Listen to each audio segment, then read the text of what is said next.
जयपुर में आज क्या कुछ हुआ, आप देखिए हमारे साथ।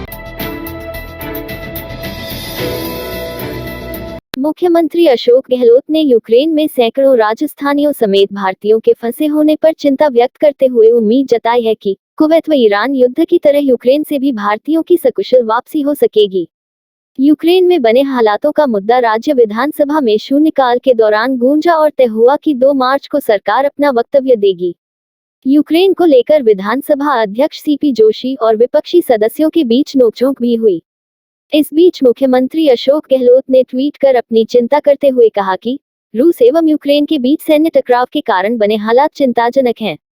सैकड़ों राजस्थानियों समेत हजारों भारतीय इस हालात में यूक्रेन में फंसे हैं, जिनमें अधिकांश विद्यार्थी हैं। मैं आशा करता हूं कि भारतीय दूतावास हंगरी व पोलैंड के वैकल्पिक रास्तों से भारतीयों को निकालने में कामयाब होगी। उन्होंने आगे लिखा कि इराक कुवैत युद्ध के दौरान भी हजारों भारतीयों को एयरलिफ्ट कर भारत लाया गया था। उम्मीद है कि यूक्रेन से भी इसी तरह सब भारतीयों की सुरक्षित वापसी होगी। राज्य विधानसभा में शुक्रवार को प्रदेश में पंचायत स्तर पर नंदी गौशाला खोलने को लेकर सदन में विपक्ष ने सरकार को घेरा और मंत्री का संतोषजनक जवाब नहीं आने पर नारेबाजी करते हुए सदन से वॉकआउट किया। दरअसल प्रश्नकाल में बीजेपी विधायक सुभाष पूनिया के सवाल के जवाब में गौपालन मंत्री प्रमोद जैन भाया ने कहा कि नंदीशाला खोलने की प्रक्रिया जारी है। इस पर नेता प्रतिपक्ष गुलाब चंद कटारिया ने कहा कि 2019 के बजट की घोषणा है, अभी तक प्रक्रिया ही जारी है, अब तक जिलों को केवल टोकन मनी दी है।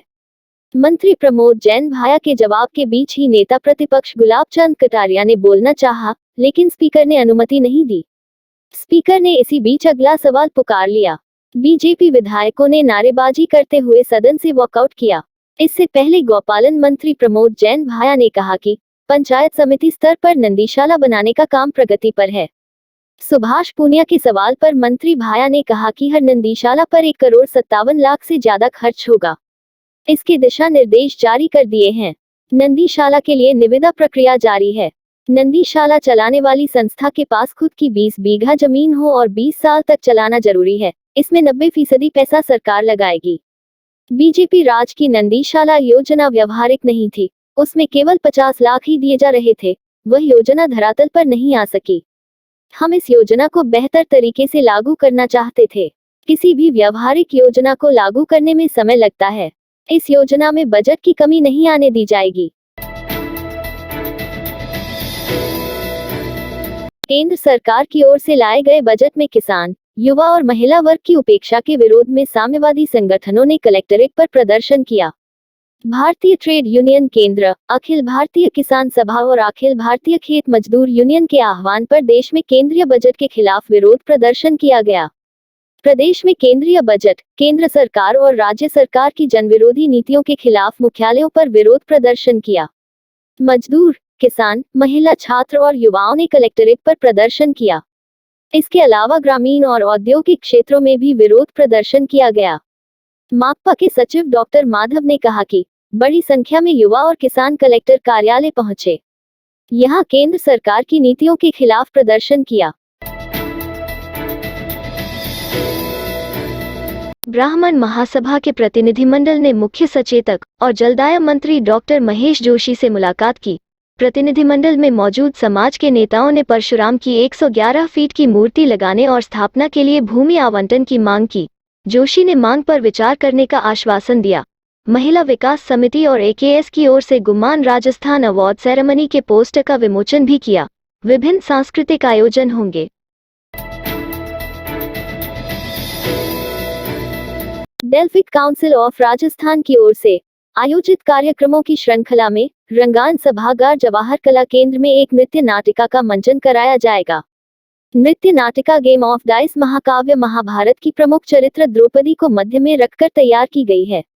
इस नृत्य नाटिका को महाभारत से लिया गया है, लेकिन इसके माध्यम से नारी के प्रति अनादर और अत्याचारों पर समाज की उदासीनता पर आक्रोश को दर्शाया गया है।